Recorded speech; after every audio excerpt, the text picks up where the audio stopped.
Welcome, brave souls, to the chilling depths of horror in detail, the realm where the shadows whisper ancient secrets and nightmares come to life. I am your guide through the darkness, and on this channel, we delve into the spine-chilling world of Wendigo horror stories that will send shivers down your spine. First story. Hunting the Wendigo. Ever since I found out about Wendigos, I've been obsessed with them. They're mythical creatures that are rooted in the Algonquin-based Native American folklore. They have heightened senses, they're extremely fast, unnaturally large, and strong. These are all advantages that help them stalk their prey. I'm so intrigued by them because no one knows if they actually exist. I've spent hours researching about them. I know pretty much everything about them. The Wendigo is pretty much the embodiment of gluttony. Always consuming yet never satisfied, they're always at the point of starvation. I've read about so many skinwalker and Wendigo encounters, but no one actually knows if the stories are true, so neither do I.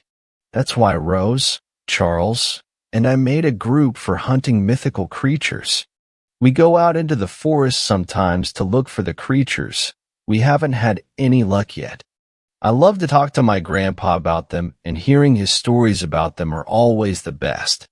Every time he tells me a story, at the end of it, he says don't go near the northern forests of the Atlantic coast and Great Lakes region of the United States and Canada.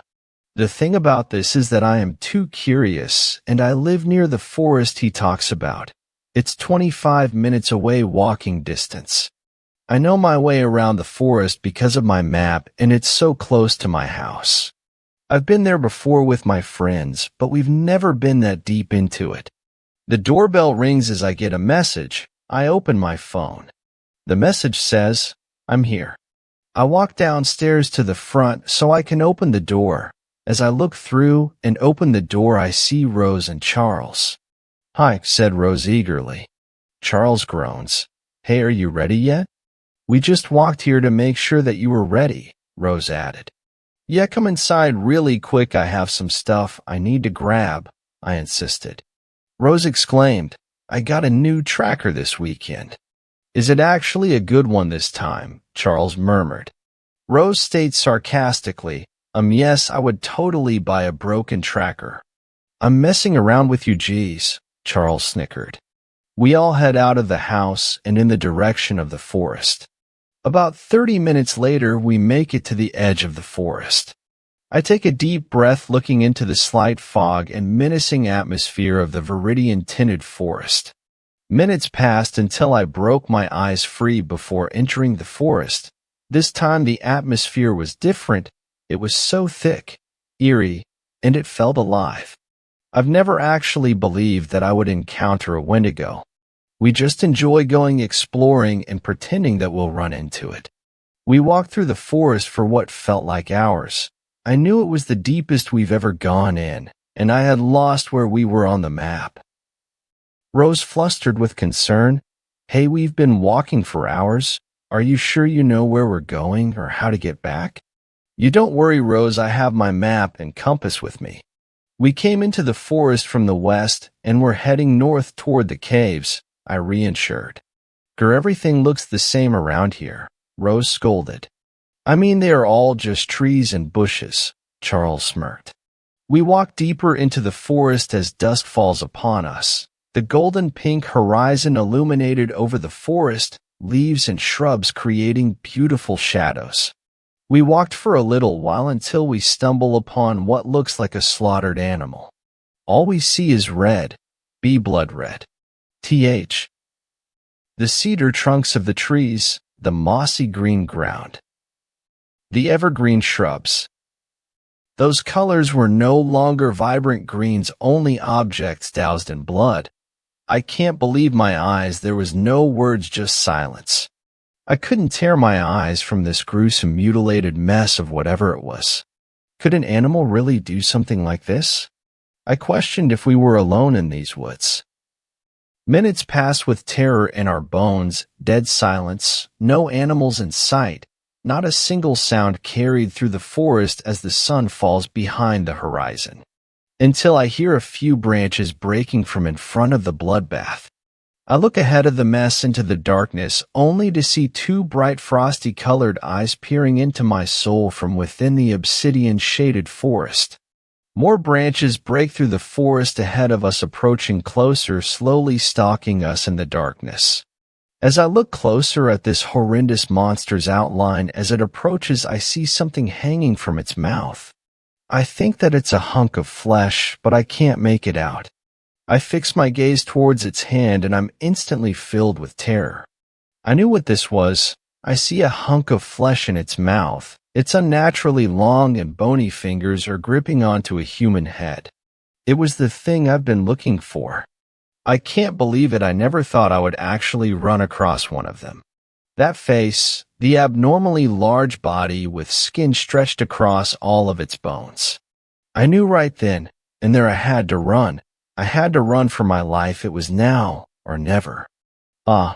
Rose squealed as she realized what was in the forest with us. I turned around as fast as I could, my friends, and I started running for our lives. Shortly after, I could hear it intently chasing after us. Branches snapping behind us as we run with no direction. The Wendigo lets out an inhumanly screech. My heart is pounding as we all hide, hoping the creature doesn't find us. We're all so exhausted and out of breath, yet trying not to move or make a sound. We listen closely as we hear cracking of twigs inching closer to our vicinity. That's when I heard the most eerie sound in my life. Not too far into the woods, I heard a soft voice of a little girl asking for help. "Help, please, someone come help me," pleaded the small girl. It can mimic voices? What is this? I mean, there can't be a little girl out here this deep in the forest all by herself, right? Without hesitation, Rose jumps out of her hiding spot and goes to try and help the small girl. "Hey, little Gerdash," Rose murmured. Within second of her speaking, I hear her vocals cut out and I heard nothing else but the horrific sounds of something I couldn't even imagine. I look out from my hiding spot to see Rose completely mangled and her blood all over the soil. I couldn't believe it. Why did she do that? She knew it was after us. I can't help but stare in. My friend is just gone like that, and I couldn't even help her. I'm so sorry, Rose. We should have never come here. I brought you here, and I never should have done that. Hey guys, you can come out now. It's safe. The monster ran away, Rose reassured. Oh my. Rose. How could it do this to us? It stole her voice, and now it's trying to lure us out. These things are sick. I heard what that thing did to her. She can't be alive. There's no way I could let it trick me like this. I look hastily at the creature from my hiding spot as I wait for my opportunity to run out of this place for good. It felt like I must have been waiting there for hours, waiting for this thing to leave because it knew we were hiding somewhere there.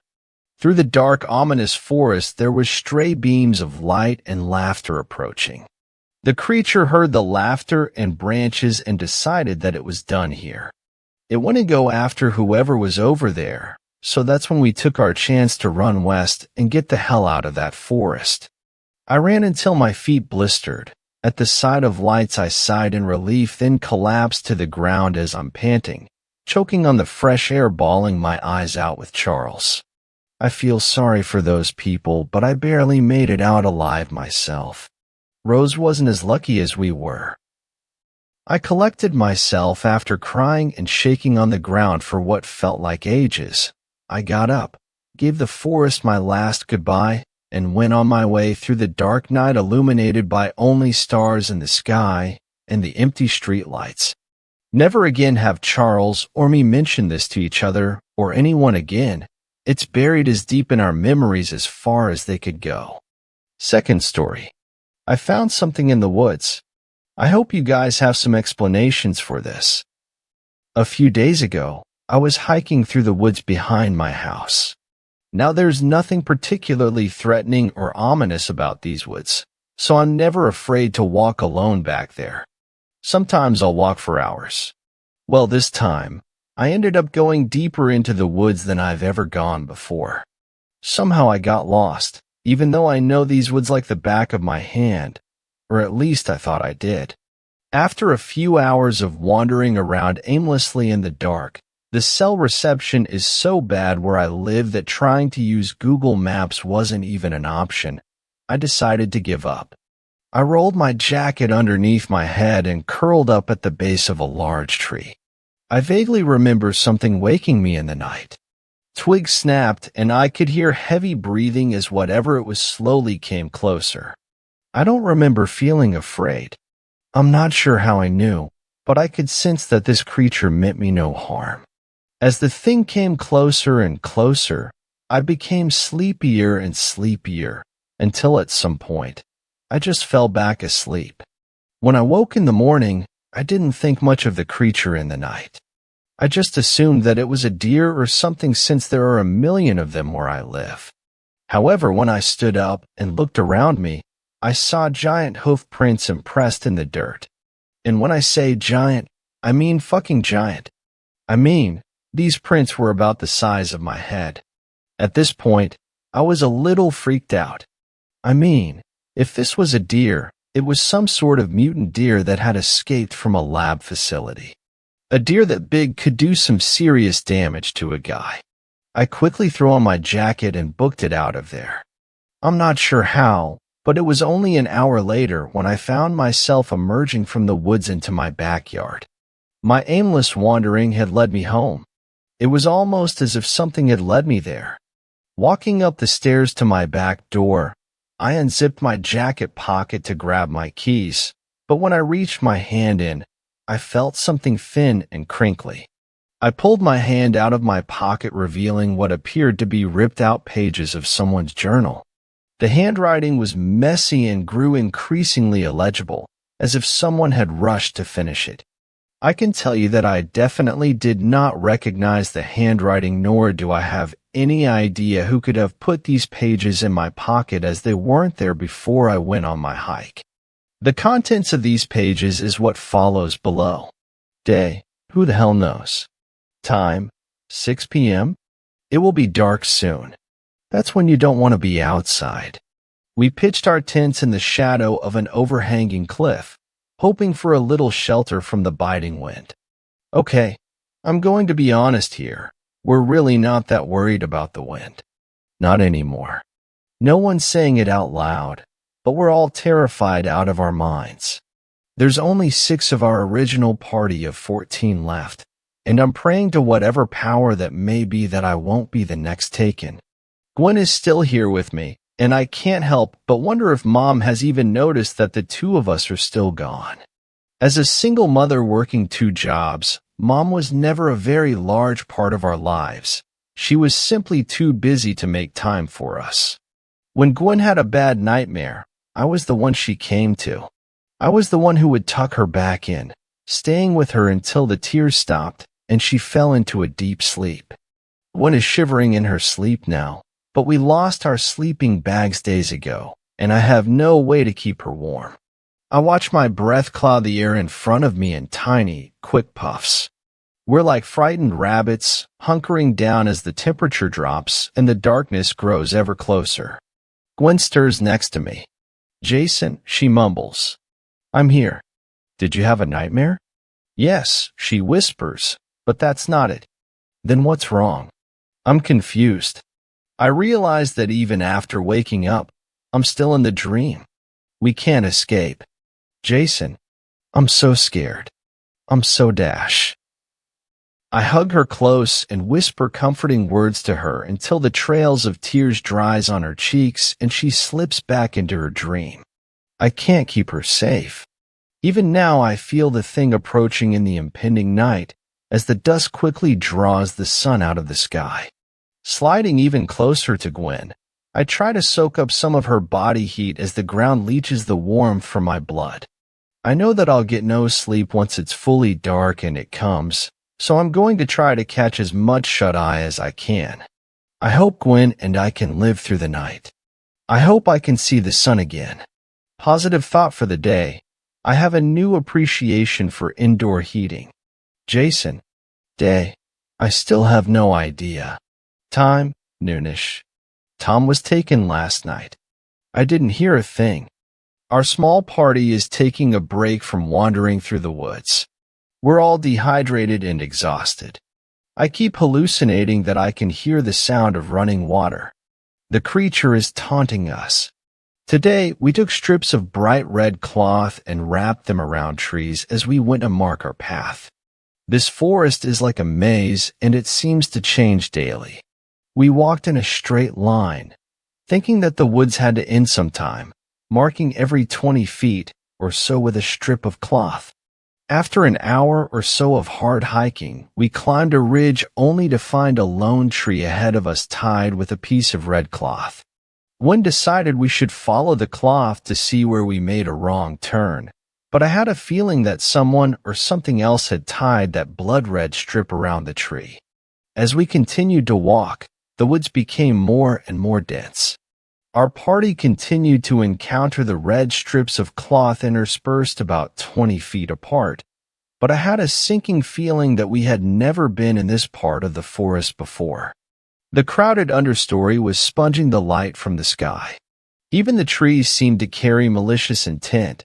Their scraggly branches scratched our faces and tangled in Gwen and Rachel's hair.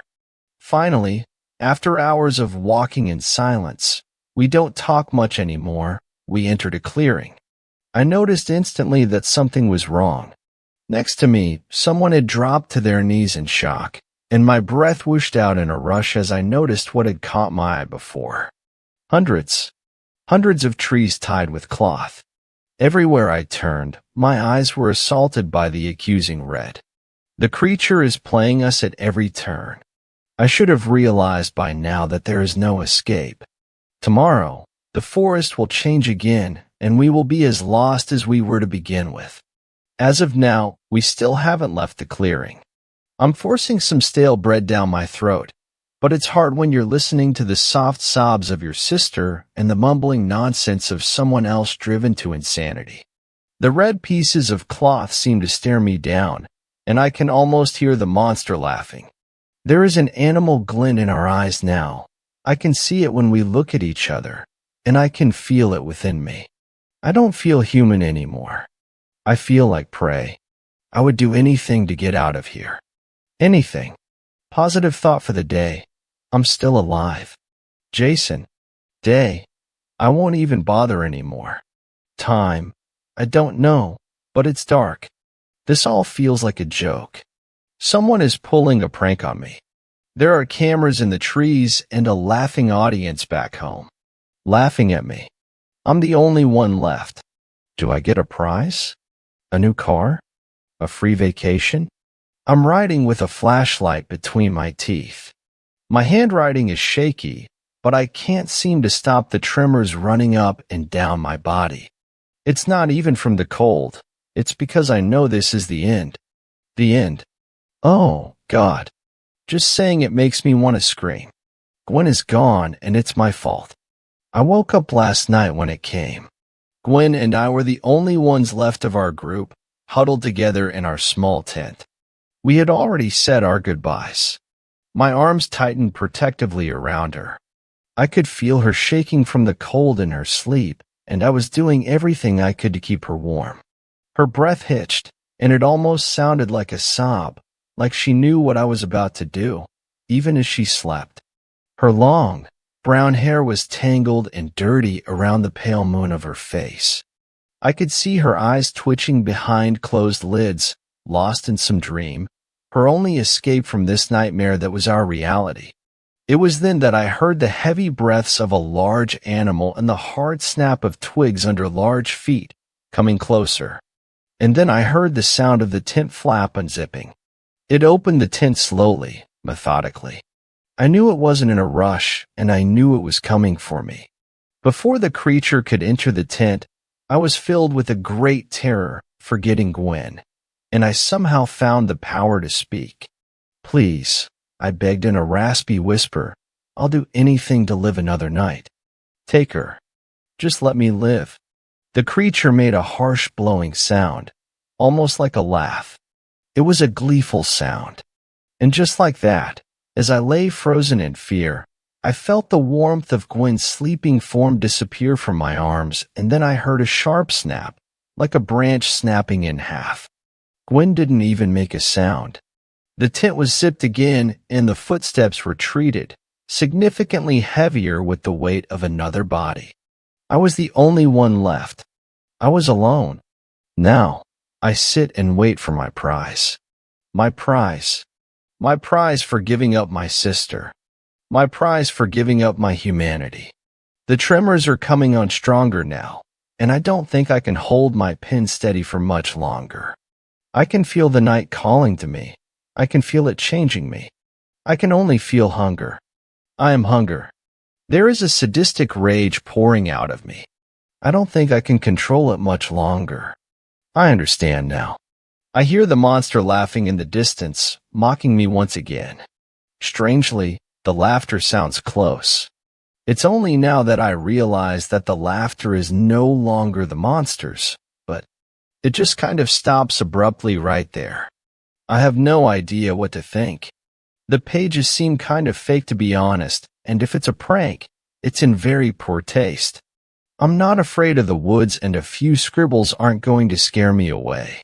I just thought I would post this here because it seems like the kind of thing you no-sleep folk might take an interest in.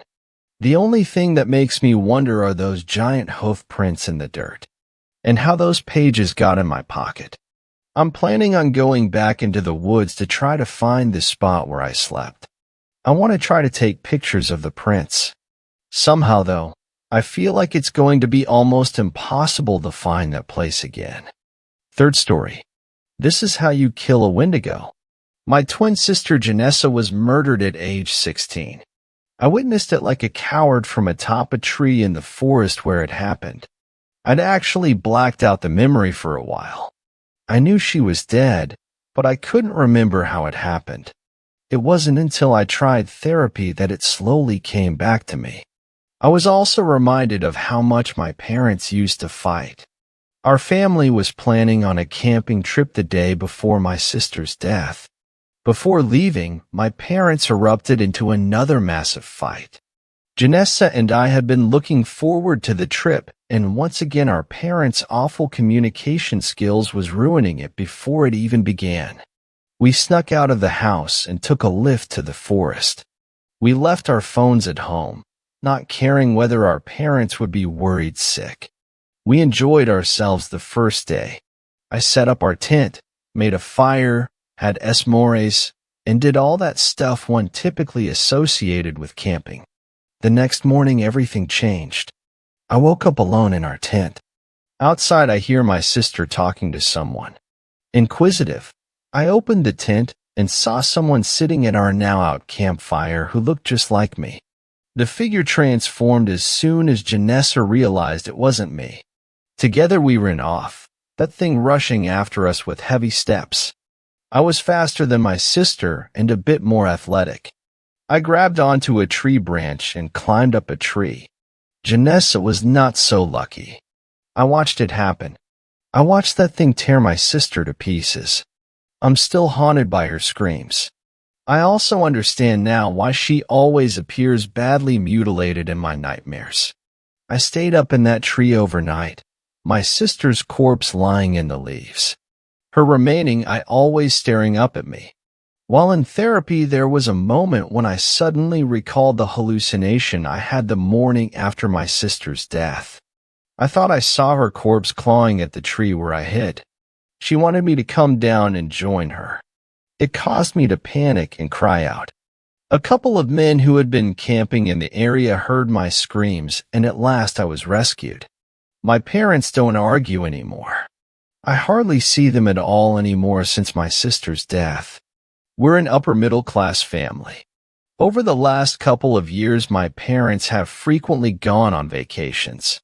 They don't tell me where, and I never ask. I usually just wake up and find out they've left yet again. I'm out of high school now, and I have no career path yet. I've only really had one thing on my mind since I remembered what killed Janessa. Now I'm returning to the forest where she died. Now I'm going to go after the thing that killed her. I've been preparing for this, and if it is a Wendigo like I've suspected, then I'm more than ready to take my revenge. This is how I'm doing it. I took a lift again.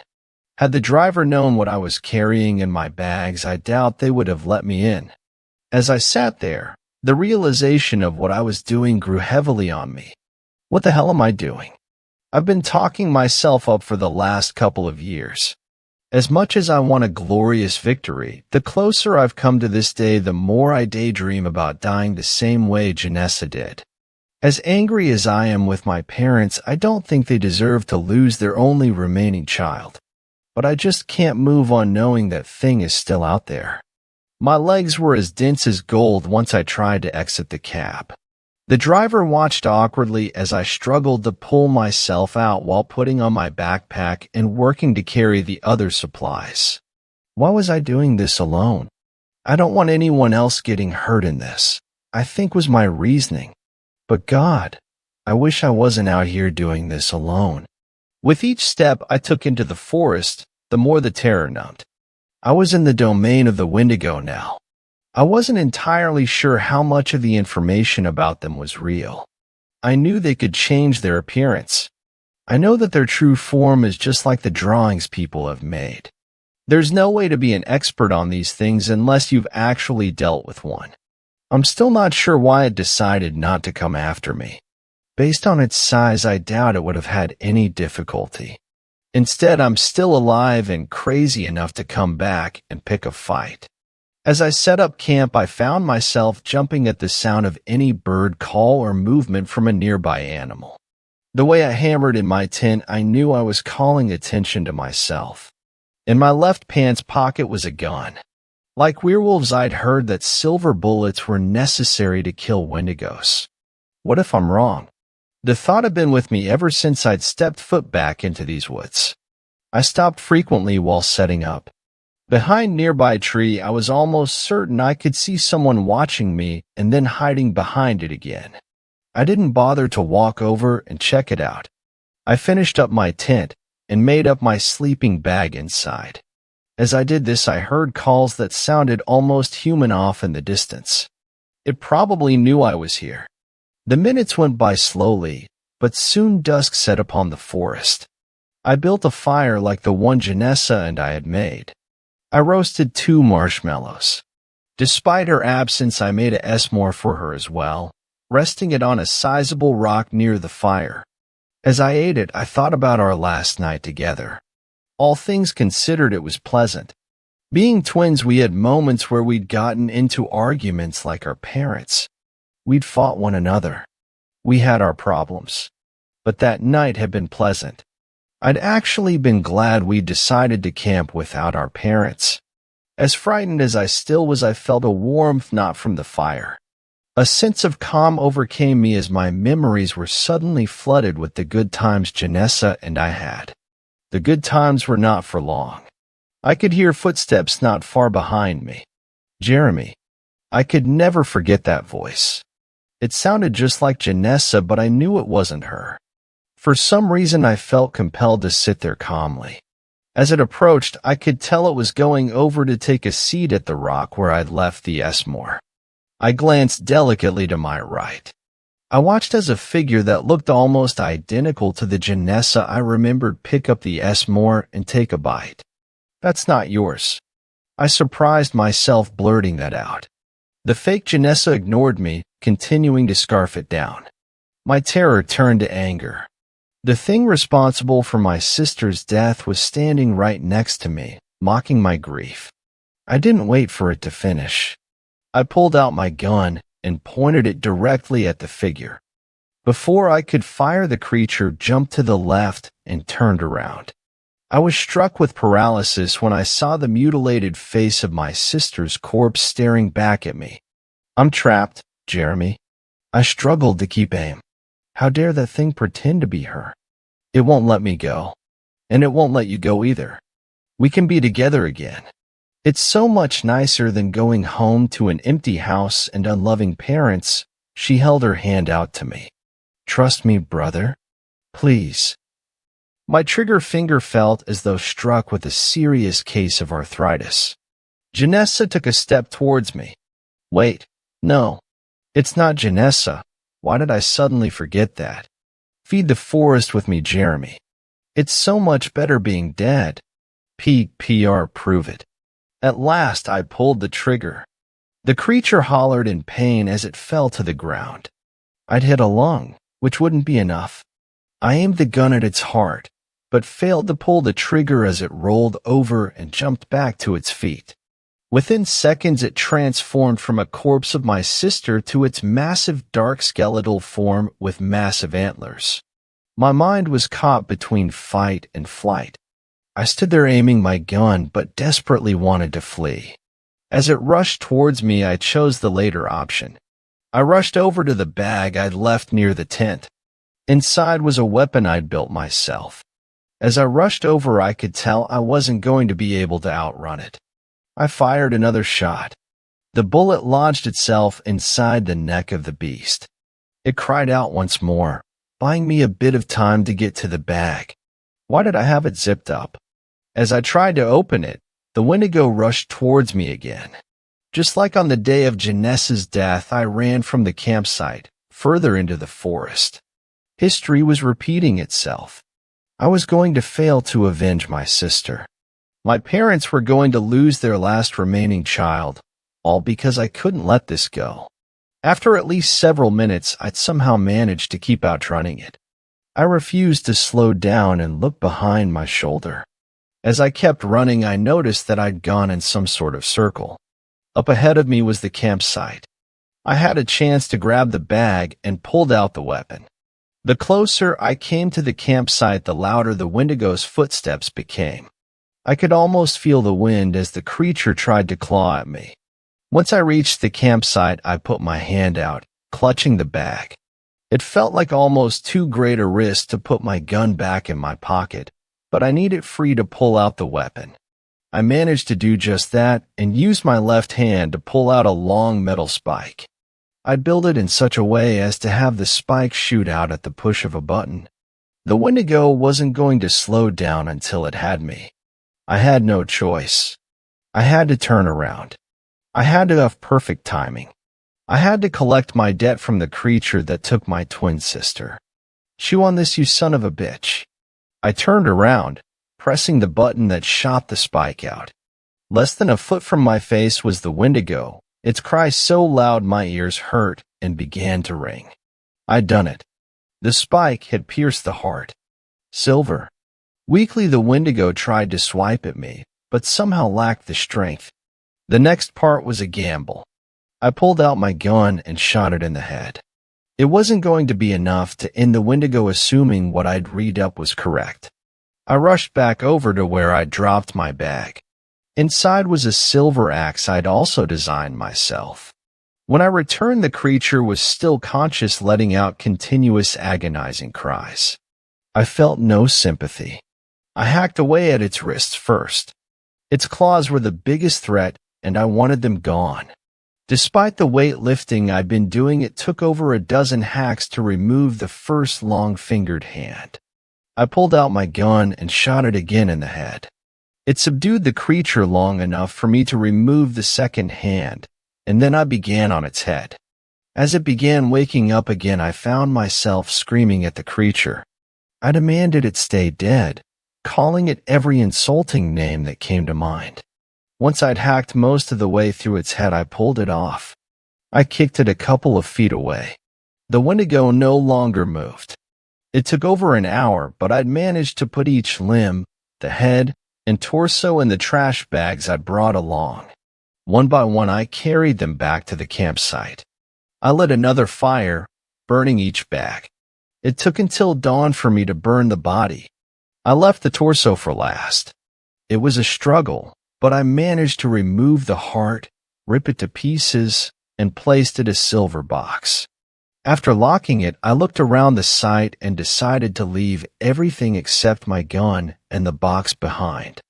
I was never particularly religious, but in the months leading up to my fight, I'd gotten to know a priest at a church in my area called Street Alphonsus. Luckily for me, he was there when I arrived with the silver box. His face went several shades paler when I showed it to him. Nevertheless, he escorted me to the back of the church with a pair of shovels and helped me bury it. Once done, I sat there, suddenly flooded with overwhelming emotions. I did it. The Wendigo had been slain. I'd done it. My sister's killer was dead. Its body was burned, its heart in pieces and buried. Janessa, I cried out. I kept my promise. I killed it. The Wendigo can't get anyone else. It won't kill anyone else. I placed my lowered head in my hands and continued to cry. I'm sorry I wasn't braver before, I whimpered. I'm so sorry I wasn't stronger before. I placed some flowers on my sister's grave an hour later. I talked of her tombstone as though she was there listening. I'd like to believe she was and that she was pleased with my accomplishment. Afterwards, I returned home and slept through the day and all night. Once morning came, I heard some noise downstairs. I went down to see that my parents were home and sitting down to breakfast. They stopped and looked over at me, saying nothing. I walked over and pulled up a seat. I had no appetite at all. How was your trip? Where did you guys go? My parents exchanged looks before my father replied. We went out west to visit your aunt and uncle. Did you enjoy it? I had difficulty keeping my chin from quivering as I lowered my head again. Jeremy, sweetie, what's wrong? Both my mother and my father got up and came over to me. Why do you keep leaving me alone? God damn it. I'm the only kid you have left. Don't you care about me? They hugged me tightly, offering apologies. I could have sworn I felt another pair of hands on my shoulders. Their light touch was the most comforting of all. I really hope Janessa is proud of me. Fourth story. The Legend of the Woman in the Woods. So, Halloween is pretty much here. Awesome. Well, with every Halloween there are some great stories, and I have a special one today. This one was actually told to me by my brother, Marvin, and it gave me the chills. It goes a little something like this. It was October 2nd, 2002. Dana, a girl who actually lived in my neighborhood, was getting ready for a night at her friend's. Her friend, Marlene, had a little something up her sleeve to scare the living daylights out of Dana, or at least a good attempt at it. She could finally pull it off too, since her parents would be out all night. For this, Marlene got her boyfriend, Devin, involved. He had shared his love of scaring people with Marlene for a long time, and she enjoyed it as much as he did. This was the plan. Marlene would have speakers spread around the house, and the speakers would cue Devin to pop out of the bushes within the sight of whoever may look out of the window. The sound would be a bunch of bumps and knocks, and Devin would be wearing a mask of which had long oversized teeth, completely white bushy hair, and red eyes. This was all to make a certain legend come true. What legend, you ask? A very well-known one around here that, to this day, still holds ground in infamy. The Legend of the Woman in the Woods. The actual story behind it all is told differently by everyone you could ask, and sometimes one story can be wildly different from the last that you were told. It's all a big mystery in reality, but I think that's just exactly why a lot of kids around here get so infatuated with it. The one thing that always stays the same, though, is what happens when she comes for you. If you hear a bump, you'll get a lump, and for that to blame is the woman in the woods. Yeah. I know, we've all made a joke or two about the saying and how it goes, but when you're a younger kid, you don't think about those kind of things, not around here at least. Every younger kid I have heard repeat it freezes with a paranoid look on their face. It's like, they know it's real, and they know for sure no one would believe them if they told anybody. This isn't an ordinary around the campfire story, and that would be because of it having been in our local newspaper. More than ever have adults around here actually considered the possibility of the woman in the woods, even if they won't say it out loud. My brother actually knew Dana, albeit not that well, but well enough. And that's why I'm here telling you this story. As I was saying, Marlene and Devin had it all set up for the perfect scare. The speakers, where Devin would be positioned, even the mask they bought was the one they had thought would be the creepiest and closest to the legend. They set a time for midnight and waited until Dana was to come over. When Dana was finally at Marlene's house, the whole thing was set into motion. When 12 o'clock struck, Marlene excused herself from the room to get a drink of water, but in reality she was getting ready to turn on the speakers. Once she did, all she had to do was wait and count on Devin to show. And so Marlene turned on all the speakers to play the ghastly noises of bumps going throughout the house. Dana was getting anxious, and as if clockwork in perfect harmony, she looked outside the window. There sat, unbeknownst to Dana, Devin in his mask peering from the bushes. Dana was scared at the sheer detail of the face. The wrinkled, almost flappy skin that seemed to be a dark, disgusting green. A slow, ever-present, toothless smile that quivered from age. Bloodshot eyes so piercing that the mask's pupils almost seemed blacker than the night. Dana was scared stiff for a good 10 seconds until she got her wits back. Devin, it had to be him. Marlene couldn't have made it all the way down there in such a short span of time. Dana soon put the puzzle pieces together and put a still-nerved wreck of a smile on and laughed out of relief and at the fact that she had a good scare. Marlene was behind the noises, and sitting out in the bushes is Devin, she figured out. Marlene soon came back from the kitchen smiling, knowing full well that she pulled off another good prank. Dana congratulated her on the whole gag, and they both laughed aloud with each other. Well, that was until they realized that poor Devin was still sitting out there wondering when he can get out of the cold night air.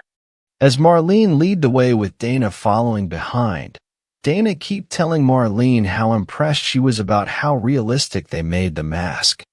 Marlene was a little confused as she bought it at a second-hand store. It was only until Dana went into detail Marlene started to quicken her pace. Inconsistencies here, and they made Marlene feel uneasy.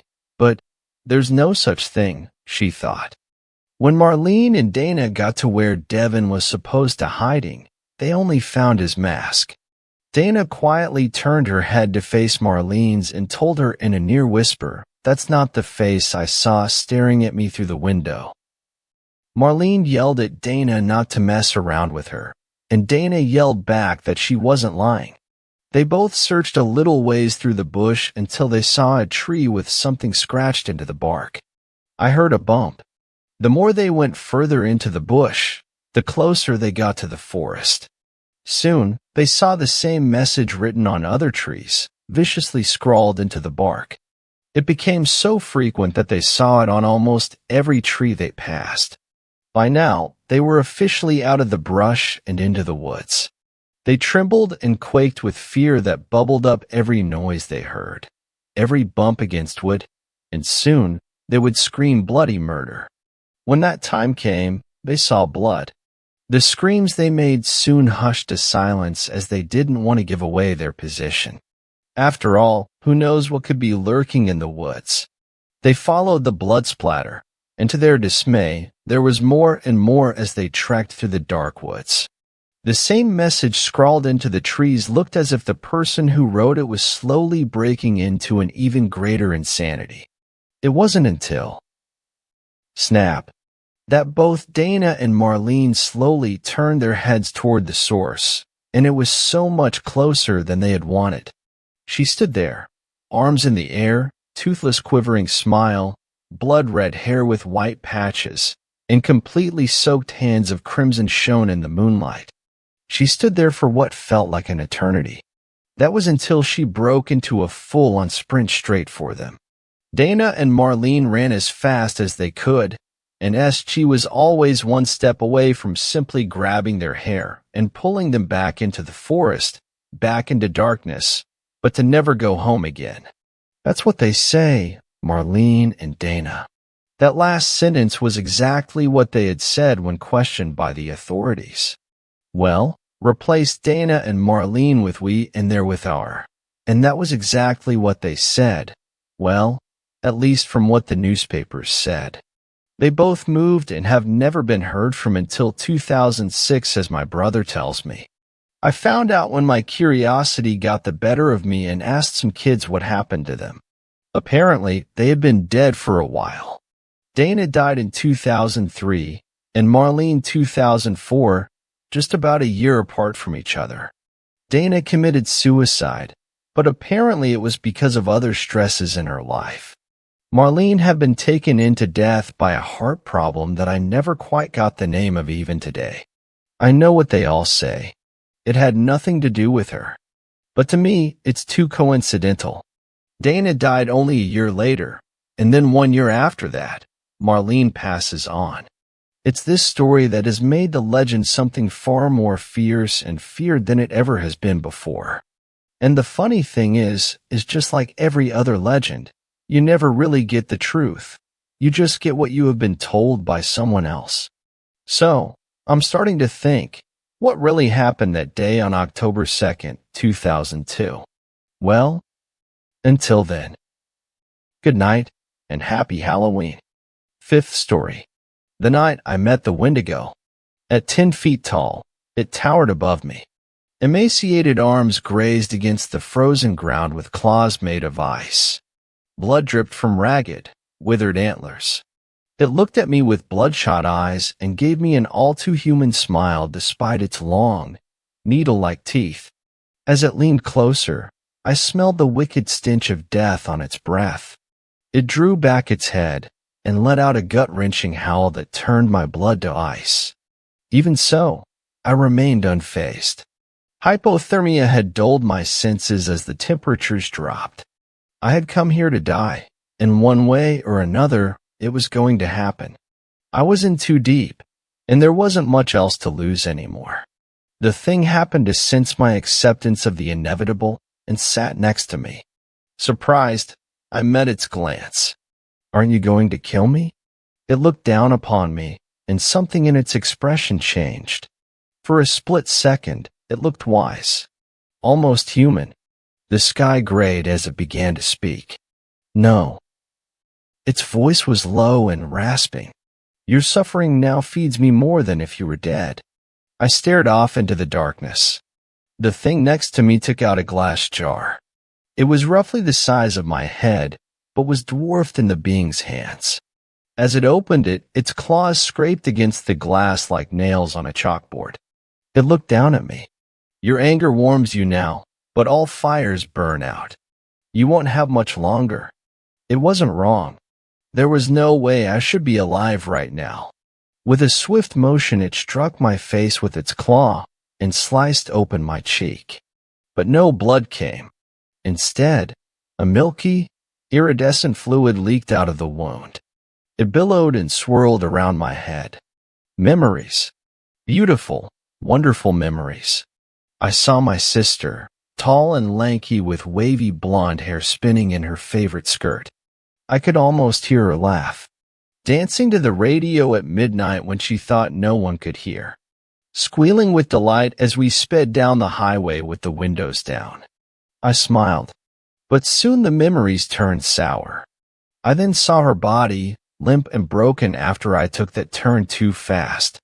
The car was crumpled into a tree, and I could only watch, helpless as my life burned to the ground in front of me. I felt the heat rise up in my chest, but the creature collected the haze around me in a jar and shut it. I snapped back to a cold, gray reality. I felt numb. I couldn't feel anything. I didn't know anything.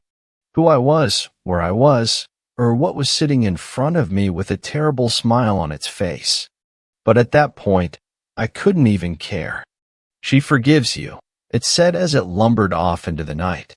I didn't know who he was talking about, but the snow around me had formed a warm blanket, the stars began to fade away, and I knew then that it was time for me to go. Sixth story.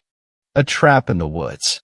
It all happened one night, maybe a decade ago, with me, CJ, and two of my friends, Katie and Sarah. We were all in our early 20s, borderline nocturnal, and all always itching for some sort of fun late-night adventure. So of course, when one warm late spring night Katie offered up the suggestion for us to go tromp through the woods of a local park, me and Sarah were all too happy to join in. We made sure we had flashlights, water, pocket knives and some smokes, and made our way into the woods, making sure to park about a half-mile away as to not draw attention from local authorities. Everything was going well enough. We went into the woods and paused in a clearing with mostly mud as the floor. I'm naturally a slower walker, and I was bringing up the rear, my light on the ground to watch my footing, and some symbols in the dirt caught my attention. Just as I said, "Hey guys," Katie sat on top of them, messing them up. It looked like Sarah's shoes had kicked them up as well, you all. I was trying to make out these symbols on the ground. Check them out. Katie got up, and we tried to make sense of the messed up symbols but couldn't. And as we were talking in the clearing, we heard a branch snap, and all look up like startled deer. "What was that?" I whispered. Katie, picking up a small rock and tossing it in the direction of the noise, wrote it off and said, "Oh, that's got away, just be a raccoon or something." Nothing seemed to get startled at the rock. No further movement was heard at the moment, but there was something uneasy in the pit of my stomach. Something else rustled in the forest, bigger this time, and we all put our flashlights up at attention. "Anyone else feel a little uneasy?" I ask. "Oh, we're fine," Sarah says, with an eye roll. "It's just a deer. They're real skittish around here," said Katie, rustling a bush and throwing another stone. Again, no signs of anything fleeing the area. Another rustling, sounding even bigger this time, the knot in my stomach growing. "Guys, come on, let's go." "Oh, you're just Scooby-Doo-ing it. Ya get a grip, courage." "Well, do y'all want to stick around and get stabbed by a local hobo?" "Come on. I swear I'm really getting a weird feeling." Eventually, my friends oblige and we leave the clearing, the hair on my arms still standing on end as we venture deeper into the woods. Maybe an hour goes by before we find a little cave, more like a rock formation that worked like a lean-to, and we pit stop. We chat, light some smokes. They rib me about being a little bitch in the clearing. You know, the usual midnight when you're young and dumb. We were interrupted, though, by the sound of dirt bikes. Who the hell is going through these woods so late at night? I muse aloud. "Probably some dumb teenagers," Sarah scoffed. "Want to go see if we can track him?" Katie suggested, a little gremlin spark in her eye. We all smirked with her, gathered our things, and followed our ears to the area we heard the dirt bikes. We were having a great time stalking our way through the woods, giggling and whispering amongst ourselves. But then we realized, "Do you guys hear the dirt bikes anymore?" Sarah piped up. "Now that you mention it, no. And do you see any tire marks in the ground?" I reply, shining my flashlight around our feet. This would be about where they were, right? All of a sudden, the three of us felt the air get thick. It felt like static as goosebumps raised every last body hair we had. There was this feeling in the air for us to leave immediately, but not to run because we would have started a chase. Quietly and quickly, we turned and left the woods. On the way out, Katie revealed that she saw something with a white face and black, empty eyes peer out from behind a tree before we realized it was time to go. Once we left the woods, we saw that face again at the edge of the trees. We smudged ourselves immediately once we got home, and thankfully were not followed. After some time to calm down and talk, we realized that the sound of those dirt bikes could have been a way to lure us back to that clearing, since that was the direction we were headed, the ghoul playing on our sense of curiosity and desire to run amok. I can imagine some other hikers may not have been so fortunate. 7th story. I met a strange man in the woods. Camping has always been a hobby of mine. I love everything about it, from hiking the trails during the day to gazing into the infinite cosmic abyss at night. The sweet smell of burning maple soothes me as I am transfixed by the dancing flames of the campfire. The orchestra of crickets and frogs lulls me to sleep every night. I always look forward to my camping trips. It takes me away from the bustling environment of my 9-to-5 job in the city. It's nice to get away from the constant commotion and spend time with nature. I think the thing that relaxes me the most is that I can just fall off the face of the earth for the weekend and nobody minds. I don't have to answer emails, return calls, or constantly be checking social media so I can stay in the loop. I rarely get good service out in the woods, and by now people assume that I'm off on one of my camping trips when I don't answer my phone. Sometimes I bring a few friends, and we drink a few beers around the fire and talk about the good old days. Most of the time, however, I camp alone. I welcome the peace of mind it brings. The solitude allows me to reflect on my life and kind of activates a reset button on my body. It's both refreshing and cathartic. Sometimes I camp on designated sites, but usually I go off the beaten path and set up camp where I see fit.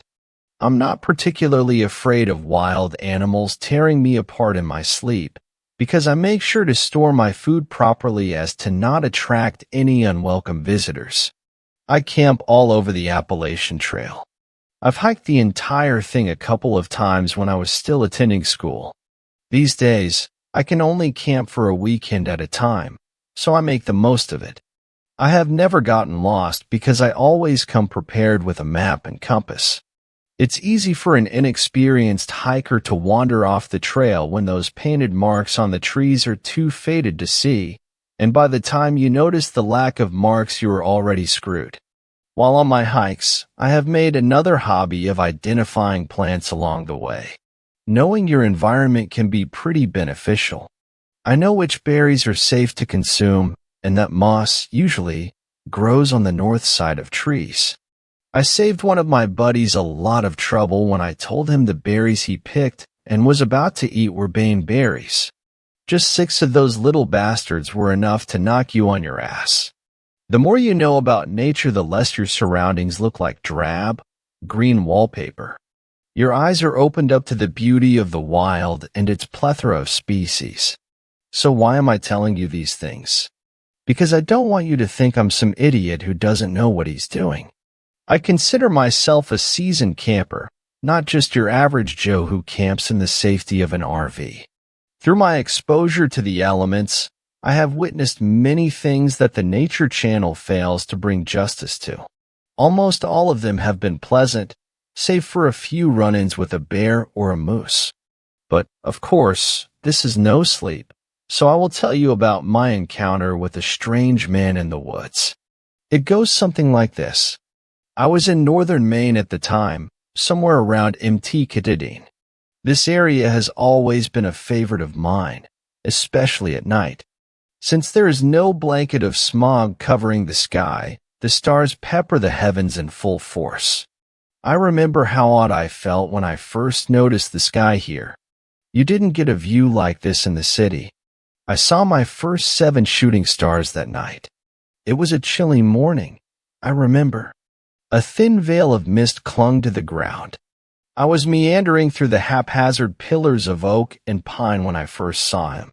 A man who looked about 60, sitting on a tree stump. He had Oxford gray hair and a full beard, and was as handsome as George Clooney. Upon the shoulders of his tweed suit lay shards of dead leaves and burrs, as if he had rolled around in the decaying carpet of the forest. His feet were bare and filthy. And he was laughing. It was a mocking, pretentious laugh, like he just heard a condescending joke. He was looking straight at me as I neared him. I nervously approached him and asked, "Sir, is everything all right?" He continued to laugh. His gaze seemed to penetrate me.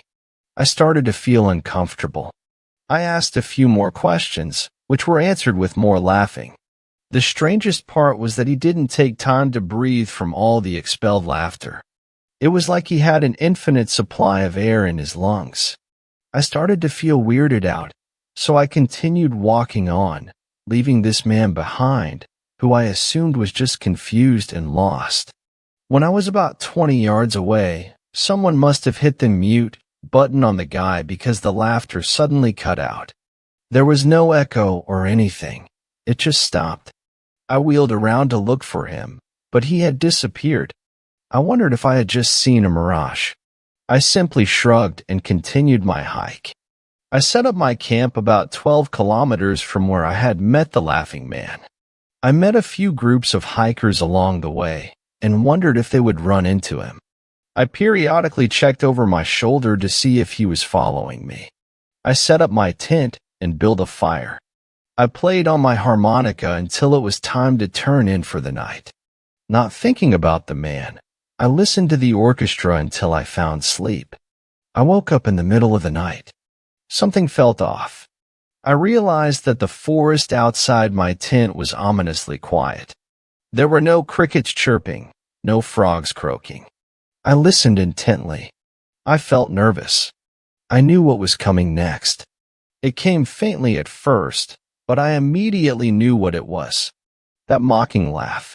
That crazy man was out there, and my stomach tied itself into a knot when I noticed that he was getting closer. The man was coming straight at me. The susurration gradually grew louder until it became a deafening cacophony of braying. I laid in my sleeping bag, petrified with fear, as the laughter boomed right outside my tent. Then it stopped. I held my breath, not knowing what to do. I waited for what seemed like an eternity, but no sound came. It was dead silent. My bladder betrayed me, probably from fear. I refrained from wetting myself during the ordeal, but if I didn't go now, I would be laying in my own piss. Cursing, I crawled out of my tent on high alert. I poked my head out first. When the coast seemed clear, I wriggled the rest of my body out and rose to my feet. Suddenly, as if on cue, the extinguished campfire burst to life. I yelped and tried to dive back into the safety of my tent, but a sudden paralysis came over me. I was transfixed and placed. "Come," declared a rattly voice from the far side of the fire. My legs moved on their own, obeying the command. When I came to the edge of the fire, I was greeted by the face of the man. He appeared somber, his face wrinkleless and pallid. The flames cast shadows on the contours of his face, making his eyes look like two black holes. We stood in silence for a moment. Then he smiled at me. The two black holes remained. "I have been watching you for quite some time now. It was nice of you to notice me this morning," he said. My mouth felt like cotton. "Who are you?" He ignored my question. "I have a riddle for you. You must answer it correctly." "What?" "I have a riddle for you. You must answer it correctly," he repeated. "But why?" "Because you must," he said through a Cheshire cat smile. "And if I don't want to?" "That would be even more unwise than answering it incorrectly." I shivered. "Who are you?" "My boy, your entire life has led up to this moment. It is your destiny to answer this riddle correctly. Everything depends on it." My mind started to race. Was this man insane? Or was he not human? Am I dreaming? He must have seen the puzzled look on my face. "I'm going to go ahead and ask you my riddle because, quite frankly, you're wasting precious time." He pulled out an old-fashioned hourglass and held it in his spindly hand. He continued, "I think you know how this thing works. When the last grain of sand joins its brothers at the bottom, time's up. Now, are you ready?" I wasn't, but I nodded my head regardless. "You're walking in the forest when you come to a fork. One leads home, the other will get you lost forever. Two twins know the path that leads to the other side. You can ask them only one question. Except, one lies and one tells the truth, and you know which is which. So, what do you ask?" He turned the hourglass over in his hand with his palm facing up. The sand poured into the bottom chamber rather quickly. Fortunately for me, I had heard several adaptations of this riddle during my time at university. It was on the tip of my tongue, so I combed through my brain for the answer. When I believed that I found the right answer, I perked up and answered him. "You asked the twins, what would your brother say?" The liar would know his brother would tell the truth and would say the correct side, so the liar says the incorrect side. If you asked the honest twin the same question, he would say his brother would say the incorrect side, therefore the other path must be the right one. I noticed a flash of anger on the man's face, but it was quickly replaced by that same cheeky smile. Clever boy, you win. Now, since you rose to my challenge with such audacity, I will allow you one wish. His grin widened and he stared at me. Without hesitation, I spoke. I wish to know where my sister is. That's your wish, eh? He said slyly, the two black holes in his head widening. You know, most people would wish for fame, for fortune, for love. You wish to find your lost sister. Yes. Very well then, he bowed for a moment. Then we locked eyes again, his demeanor looking more menacing now. Listen carefully. On the seventh step divine you will find your sister. Puzzling, eh? You're a smart one. In time you will figure it out. He chuckled. I will leave you in peace, but you must turn around, go into your tent, and do so without looking back. Take care for now, he chuckled. But who knows? Maybe destiny will have us cross paths again one day. I did as the strange man asked. I resisted the temptation to turn around. I lied in bed wide awake, wrestling with the man's enigma until the silence was broken by the singing of birds. These days I camp and hike in more popular areas. I try not to wander away from the trail. I don't know what would have happened to me if I answered the man's riddle incorrectly. Perhaps I wouldn't be writing this to you right now. Take this as a warning. If you are ever alone and you come across a strange man, where something doesn't feel right about him, do not acknowledge his presence. He may follow you and demand you answer his riddle. If you do get it right, however, maybe he'll grant you a wish. Thanks a lot for watching the video till the end. Subscribe to our channel Horror in Detail. Drop your opinions/suggestions in the comments section and like the video as it helps with the YouTube algorithm.